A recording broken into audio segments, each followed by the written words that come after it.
साथियों, आज हम पाचक ग्रंथि में भाग 1 के अंतर्गत लार ग्रंथि को लेकर के आए हैं। किसको लेकर के आए हैं? लार ग्रंथि को, सलाइवरी ग्लैंड। ये सलाइवरी ग्लैंड होती क्या है, इसका काम क्या है? तो हम सबसे पहले चर्चा करेंगे लार के बारे में। सलाइवा, ये लार क्या होती है? लार प्रत्येक व्यक्ति के मुख में स्रावित होती है और इसकी जो मात्रा होती है लार की, ये लगभग 1 से 1.5 लीटर प्रतिदिन स्रावित होती है लार। लेकिन ये एडल्ट की बात कर रहे हैं, ना कि बच्चों में।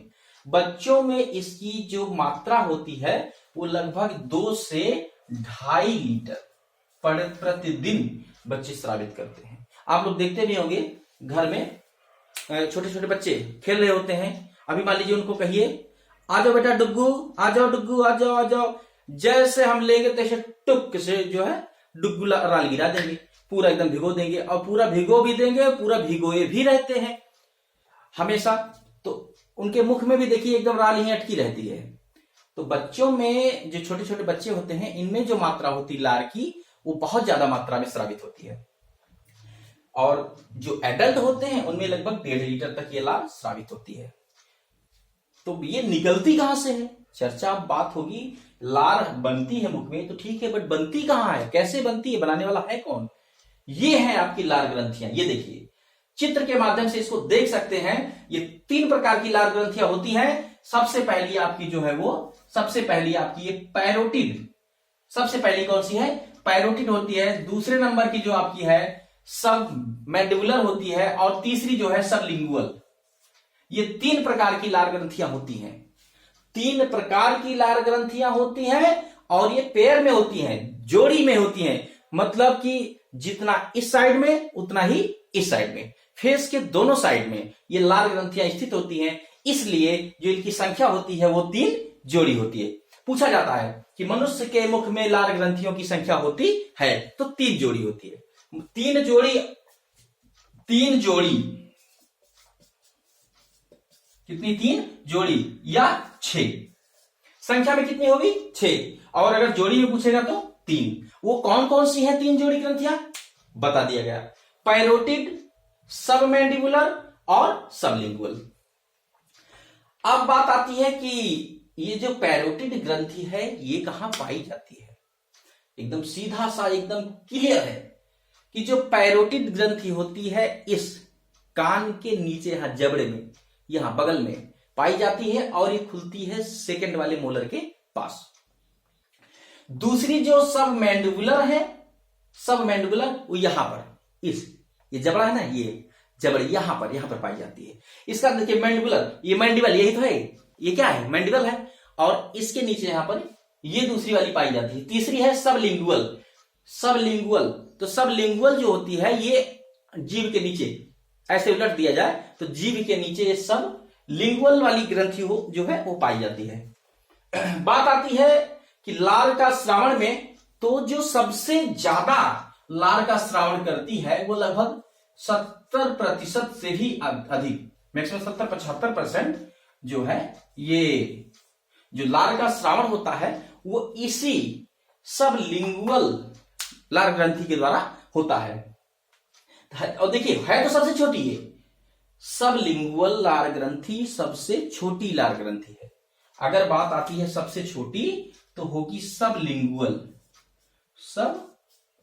सबलिंगुअल ये सबसे छोटी लार ग्रंथि है। और सबसे बड़ी देखिए, दिखाई यही एकदम स्पष्ट क्लियर है, फिगर से ही देख सकते हैं। ये पैरोटिड, कान के नीचे वाली, ये सबसे बड़ी ग्रंथि होती है। पैरोटिड ये ग्रंथि जो होती है वो सबसे बड़ी होती है। तो आप देख सकते हैं 3 प्रकार की लार ग्रंथियां हो गई। एक हो गया पैरोटिड, दूसरा हो गया सब मैंडिबुलर और तीसरा हो गया सब लिंगुअल।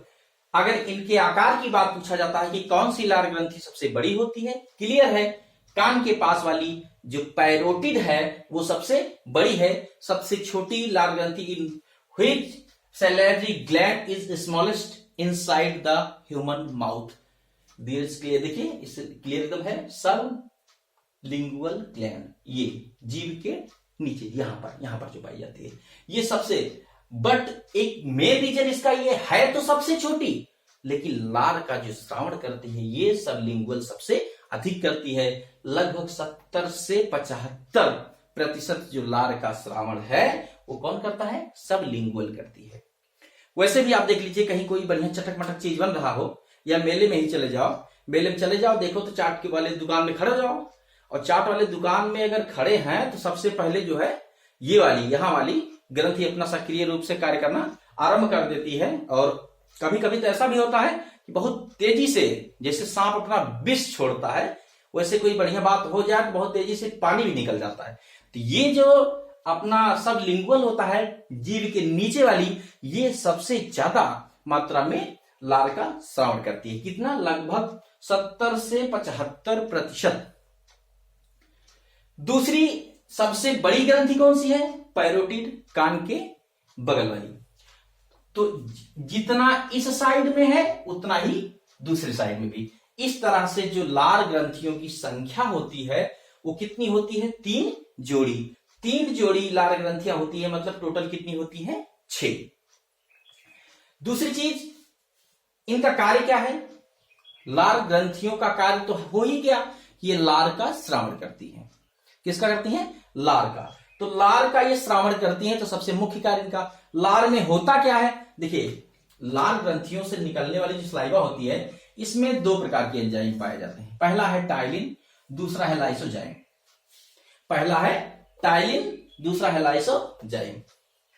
टाइलिन जो है, ये टाइलिन ये मंड का पाचन करती है। किसका, मंड का पाचन करती है, माल्टोज में बदल देती है, माल्टोज। टाइलिन किसका पाचन करती है, मंड का।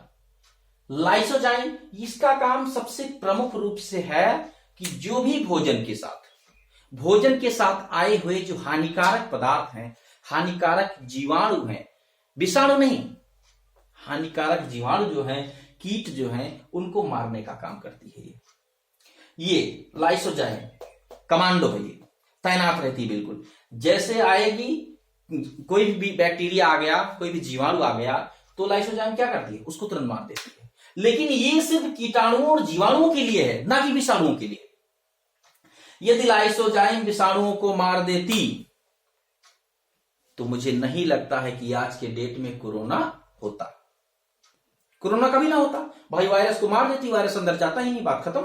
लेकिन ये लाइसोजाइम सिर्फ जीवाणुओं का भक्षण करती है, जीवाणु को मार देती है, कीटाणुओं को मार देती है भोजन के साथ जो आए रहते हैं। कोई जरूरी नहीं भोजन के साथ ही आए रहे, कभी कभी ऐसा भी होता है कुछ मेहनत वाला काम करो, जैसे कोई भी काम मेहनत का करो, तो कभी कभी पसीने भी निकलते हुए आते हैं, मुख में चले जाते हैं, नमकीन नमकीन सा लगता है। तो इस प्रकार से जो है लाइसोजाइम क्या करता है, उसमें आए हुए जो बैक्टीरिया होते हैं उनको तुरंत ही क्या करता है, मार देता है। टाइलिन का काम क्या है, स्पष्ट है, क्लियर है। टाइलिन जो है ये मंड का पाचन करती है। टाइलिन किसका पाचन करती है, मंड का पाचन करती है।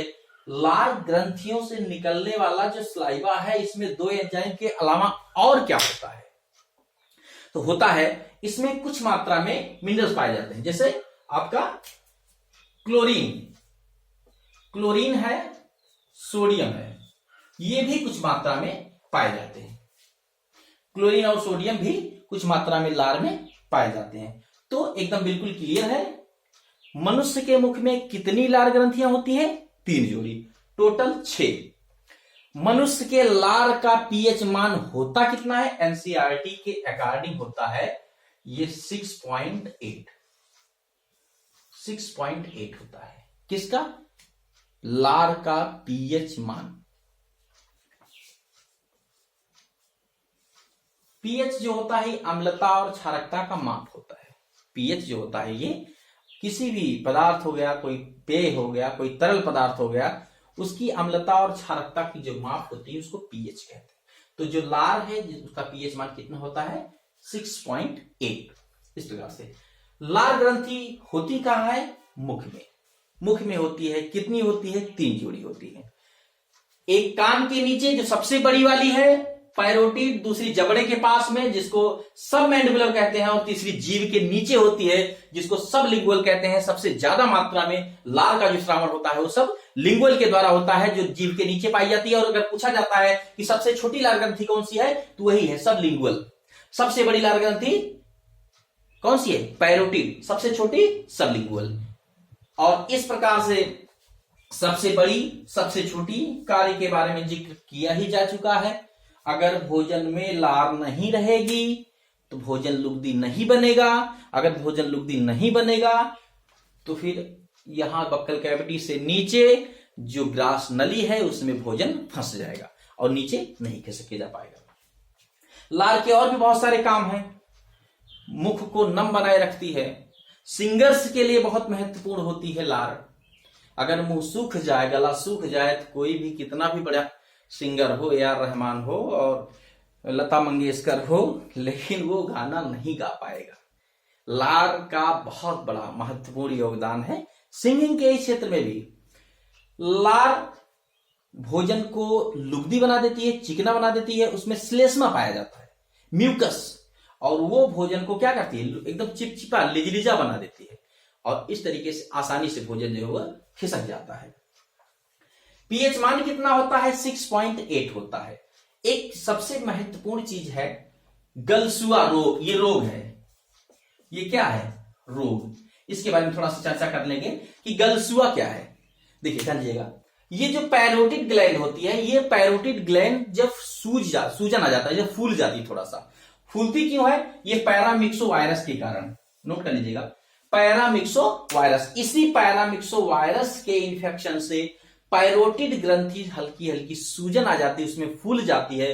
कौन सा रोग होता है? गलसुआ, जिसको मम्स कहते हैं। क्या कहते हैं? मम्स कहते हैं। ये गलसुआ रोग पैरामिक्सो वायरस के कारण होता है, पैरोटिड ग्रंथि के फूल जाने से। तो इस प्रकार से ये एकदम बिल्कुल क्लियर हो गया। कौन सी ग्रंथि फूलती है? पैरोटिड। किस विषाणु के कारण?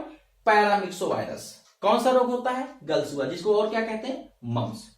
तो इस प्रकार से आज हमारा जो लार ग्रंथि था उसके तहत हमारा जो ये टॉपिक है आज